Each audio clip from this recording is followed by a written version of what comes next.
Hello, you're listening to Count Richard von Coudenhove Kalergi. Today is Sunday the 31st of May, and I just thought I'd do another one of those little driving videos. We're just putting on to what's known as Canal Road here, but I don't know if you can see it in the camera. Somebody has typed over the letter C with white paint, so you can do your own judgment on that.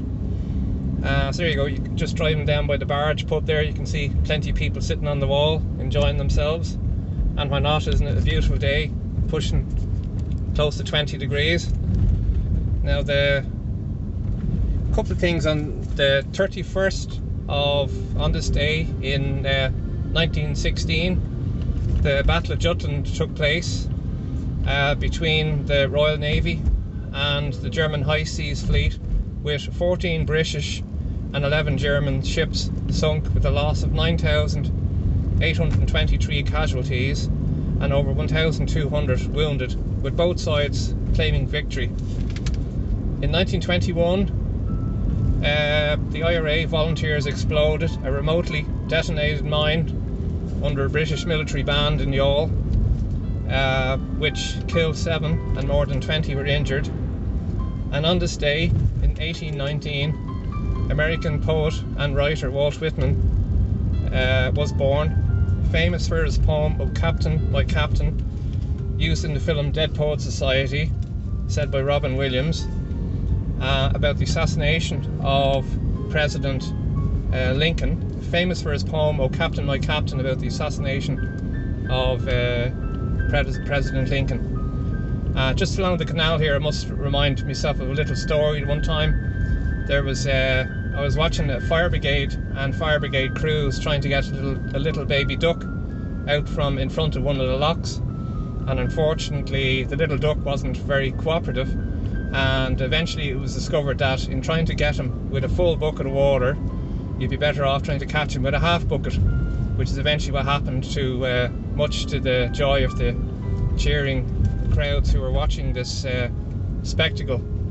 Now, I suppose as we enter into week 10 of Cleo's lockdown, it's probably quite appropriate to use a quote from Walt Whitman, and that is, "It is only the novice in political economy who thinks the duty of government is to make citizens happy.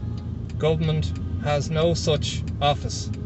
I think it's quite fitting when you consider Cleo holding a topless pride event in Phoenix Park, described in a Brazilian tabloid as the Prime Minister and his First Lady failed to keep social distancing. It's funny how this story actually went viral, but made very little media coverage over here.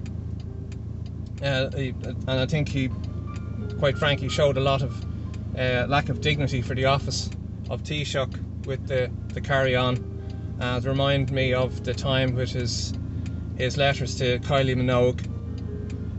Trump's decision, interesting enough, to withdraw from the World Health Organization has sent shivers down the spine of the unelected government, and there were especially Harris there, who described that.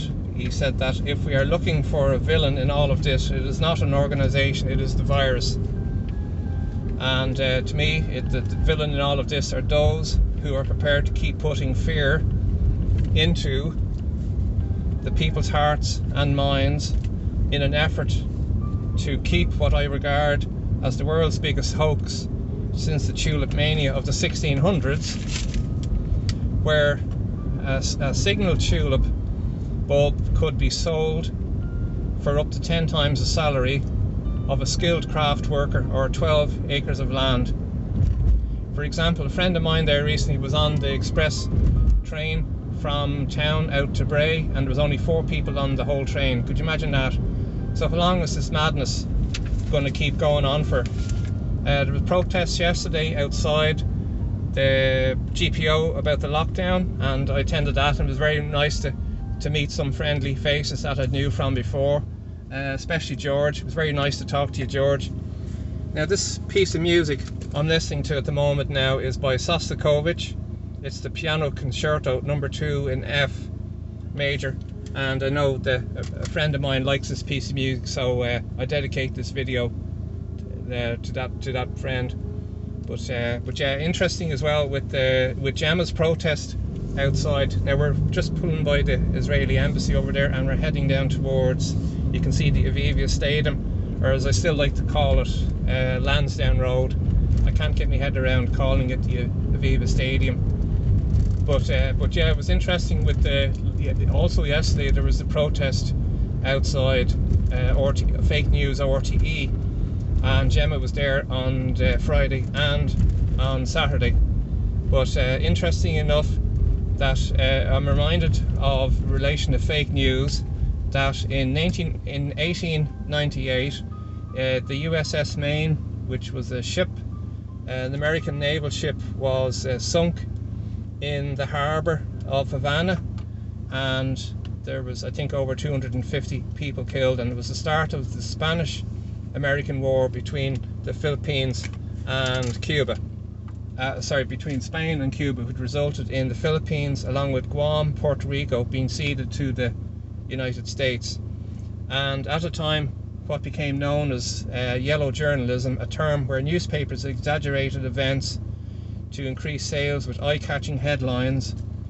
I'm reminded of the Randolph Hearst, who was the newspaper magnate at the time, sent a reporter out to Cuba to try and do an investigation on the war, and a telegram was sent by the reporter to Randolph Hearst saying to him, "Can't find the war, sir, please advise." And the response he got back from Randolph Hearst was, "You supply the photographs and I'll supply the war." And you can see how things have just become a little bit more sophisticated on those matters. So just turning down here by Slattery's pub. There's a Slattery's pub down here in Beggar's Bush, another very nice place to have a couple of drinks, same as the one up in Rathmines. But also during the week, Niall Boylan, who I have to say I think is doing a fabulous job at the moment. He seems to definitely have been red-pilled, and he had Dr. De Bruin on again, and he also had an English professor in immunology who agreed with everything that that Professor Dolores Cahill had spoke about the previous week. So it's great to see that at least there's some sort of journalism taking place, that a radio journalists have a bit of courage.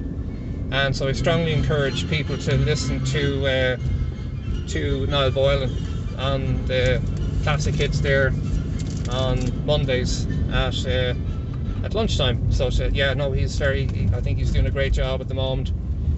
And also he had I think he's on fire, so I strongly suggest 12 o'clock to 2 o'clock Classic Hits, and also he's on at night then as well between 9 and 11.